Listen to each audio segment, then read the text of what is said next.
اهلا بيكم حبايبي، فيديو جديد. ازيكم عاملين ايه؟ اتمنى يا رب تكونوا بخير. النهارده معانا فيديو جديد. هما وصفتين الصراحه اسهل من بعض والاتنين حلوين جدا جدا. هنعمل مع بعض السمك بالصلصه الحمراء في الفرن، وكمان هنعمل الرز برضو بالصلصه الحمراء في الفرن. وصفتين حلوين جدا جدا. اتمنى تكملي معايا الفيديو للنهايه عشان تعرفي وصلنا.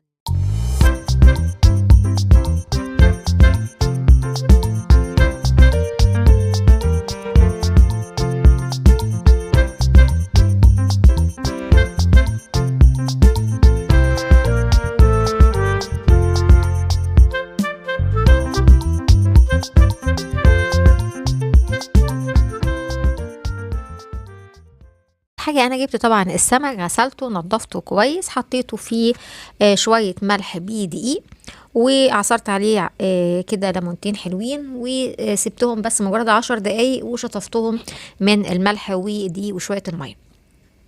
تعالوا نعمل التتبيلة اللي هنحطها للسمك. جبت عندي حوالي طماطمتين اتنين، هبدأ ان انا اقطعهم لقطع صغيرة بالشكل ده. عندي كمان فلفلاية رومي برضو هقطعها. كمان هحط عندي معلقة كده من الثوم، معلقة صغيرة من الثوم، ومعلقة صغيرة من هريسة الشطة. كمان هحط عندي مكعبين من الزبدة، وجربي بقى الزبدة بدل الزيت في تتبيلة السمك.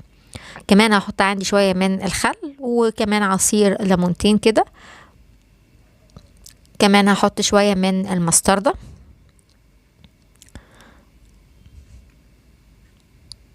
خلاص كده تمام. وبعدين هبدأ أضرب كل المكونات دي مع بعضها كده، هفرمها فرم ناعم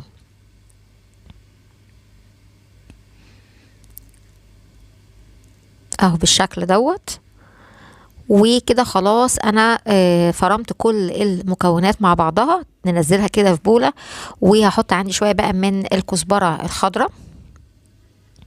نقلب كل المكونات دي مع بعضها كده كويس، وهبدأ اجيب السمك بتاعي. طبعا عايزه اقولك لما تيجي تشتري بقى السمك، لازم السمكه تكون اولا، انا بجيب السمكه اللي صاحيه قدامي. كمان غير كده بجيب السمكه اللي بصوا عينيها كده تكون بتلمع، جلدها اللي هو الفضي المتماسك دوت. شايفين جلدها كمان بيلمع ازاي؟ كمان بصوا راسها، الراس اللي بتبقى محمره شويه دي، ده معناه ان هو بيبقى طازه وصابح. انا جبت بقى المنديل، وبدات ان انا انشف اي ميه او دم موجود في السمك عشان ما يزفرليش السمك ولا التتبيله بتاعتي. هحط بقى كده في بطن السمكه التتبيله، كل واحده كده بالشكل ده.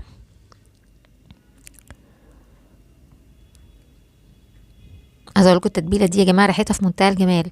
يعني ريحه الثوم مع الطماطم والفلفل والكزبره الخضراء، الخل، الليمون، كل الحاجات اللي احنا حطيناها في التتبيله دي بتدي نكهه حلوه قوي للسمك. كمان هحط على السمك برضو من فوق. بص هو مش محتاج ان انا اشرحه، زي ما قلت لك هو طبعا صابح، فلحمه مش محتاج ان انا اعمله تشريحات. وحجمه كمان مش كبير قوي، يعني هما الثلاث سمكات دول كان حوالي كيلو وربع. فيعني مش محتاجين ان احنا نشرحه ولا نعمل حاجه فيه. تعالوا بقى نحط عندي البهارات، عبارة عن ملح، فلفل اسود، كمون، عندي شطة، عندي كزبرة ناشفة، عندي كمان الزعتر. حطيت زعتر على التتبيلة برضو، وعندي 7 بهارات، او في كمان بهارات بتتباع جاهزة للسمك برضو. كل الحاجات دي بتدي نكهة حلوة قوي للسمك. هبدأ احط في بطن السمكة كده. تقدري تحطي التتبيلة وانتي بتضربي على فكرة الخلطة، يعني مفيش مشكلة خالص. هحط بقى في بطن كل سمكة كده البهارات دي. هاخد نص كمية البهارات، مش هاخدها كلها، عشان الباقي هحطه في بقية الخطوات اللي احنا هنعملها بعد كده. خلاص رشيت على السمك كده من جوه ومن بره. تعالوا بقى نعمل الصلصة اللي هدخل فيها السمك او هحط السمك فيها. جبت عندي طاسة على النار، حطيت فيها معلقتين كبار كده من الزيت. كمان عندي بصلاية كبيرة مفرومة ناعم. شوحي البصلة لحد بس ما لونها كده يبقى شفاف، ما تديهاش لون خالص، مجرد بس انها تصفر معاكي بالشكل ده. حطيت عندي حوالي معلقة كده من الثوم.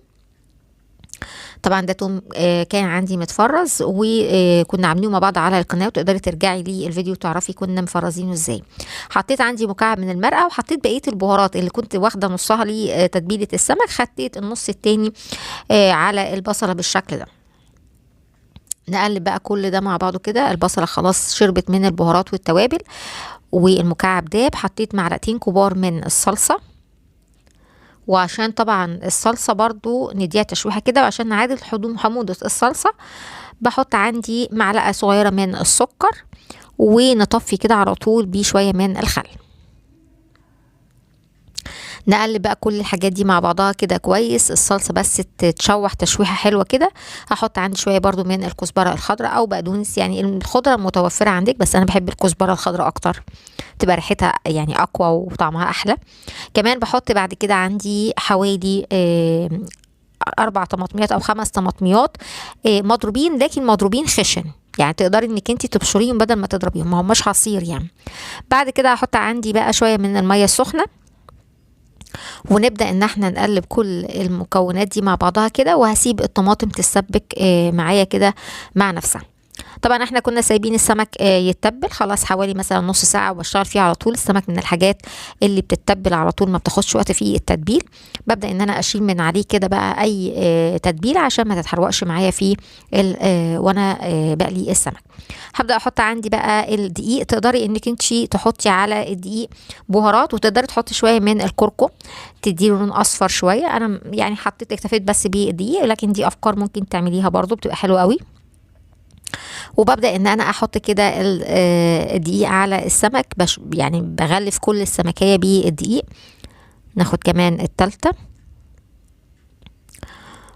وزي ما قلت لك اي حاجة على السمك من التتبيلة بنشيلها علشان خاطر ما تحرقش معاكي في الزيت. خلاص انا بغلف كده السمكة، واي زيادة من الدقيق بشيلها برضو عشان برضو الدقيق ما يقعش فيه الزيت ويتحرق. خلاص انا بصي، انا بقولك هنا الصلصة شغالة اهي، وحطها عندي على الوك التاني ده شوية زيت يسخنوا كويس قبل ما انزل فيه السمك. نقلب بس كده العينين عشان خاطر يعني اقرب لك بقى السمك عندك كده قدام الكاميرا، ونبدأ ان احنا نسيب الصلصة تكمل التسبيكة بتاعتها. ونجيب بقى عندي هنا الوok، خلاص الزيت سخن كويس. هجيب بقى عندي السمك، نزلت منه اي دقيق زيادة، وهحط عندي السمكتين. طبعا انا ما بسويش السمك تسوية كاملة، انا مجرد بس بديله كده يعني تغليفة بس من الناحية دي ومن الناحية التانية على طول، فبقلبه على طول، ما بسيبوش ان هو يقعد ويستوي، لان احنا هنكمل تسويته بعد كده في الفرن. فهو مجرد بس يعني اتشمع كده من الناحية دي، من الناحية التانية كمان بقلبه وبطلعه على طول. الخطوة دي بتعمل ايه بقى؟ بتخلي السمكة تكون متماسكة كده، بتديها شخصية كده، ما تتهريش معاكي. نطلع كده السمكية، وننزل على طول بالسمكة التالتة برضو نفس اللي عملناه في السمكتين. مجرد برضو تاخد لون من الناحية دي بقلبها على الناحية التانية على طول، ومجرد دقيقتين 2 بس وبتطلعي على طول السمكية. نصفيها كويس من الزيت ونطلعها كده عندي في الطبق اهو. دول ال3 سمكات اهمت، وتعالوا نشوف كده التسبيك اخبارها ايه. خلاص كده هي اتسبكت، انا مش عايزاها تبقى ناشفه خالص، انا عايزه برضو فيها صوص علشان لما احطها في الفرن ما تنشفش معايا خالص يعني. جبت عندي بقى الطاجن اللي هدخله الفرن، وهبدأ ان انا احط عندي حبة كده من الصلصة تحت. ننزل جزء كده من الصلصة، وهبدأ احط عندي برضو السمك بقى، هرص السمك كده جنب بعضه، يعني هنخلي واحدة كده خلف خلاف يعني عشان الطاجن ياخد معانا ال3 سمكات. نحط بقية التتبيلة اللي كنا سايبينها، هحطها بقى دلوقتي في الوقت ده كده على السمك. مش عايزين نرمي حاجة برضو من التتبيلة، التتبيلة جميلة وفيها توم وخل وحاجات جميلة يعني، فمش عايزين نستغنى عن اي حاجة منها. بعد كده هحط عندي بقية الصلصة على الطاجن، ونحاول كده ننزل الصلصة برضو والسمك عشان يبقى السمك برضو ظاهر معايا اهو. بحاول ان انا اطلع برضو السمك شوية فوق الصلصة برضو، وهحط بقى قرن فلفل شطة كده نفتحه عشان ما يفرقعش في الفرن، وهحط بقى شرايح من الليمون. نحط كده الليمون في كل حتة، يعني ليمونتين 2 حلوين قوي.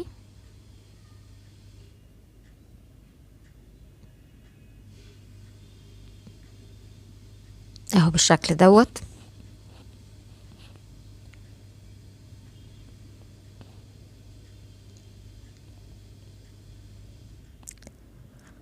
خلاص انا هدخله الفرن بقى يستوي براحته. فهحط عندي بس شويه من الزيت. هو طبعا مش هياخد وقت برضو في الفرن، فهنبدا نشتغل فيه نشتغل فيه الرز. هو الرز برضو هيبقى رز بالصلصه الحمراء عشان خاطر الاتنين يخشوا مع بعض وياخد نفس الوقت. يعني هو السمك كمان ما بياخدش وقت في الفرن. نزلت عندي بقى شويه من الزيت اللي هو كان بتاع السمك. يعني بصوا زيت السمك بقى بيبقى فيه ريحه السمك كمان مع الرز، بتدي طعم حلو قوي. بعد كده نزلت عندي بيه بصلايه مفرومه ناعم. هنزل بيه البصله، هحط عندي مكعب من المرقه، شويه ملح صغيرين عشان المكعب بيبقى فيه ملح.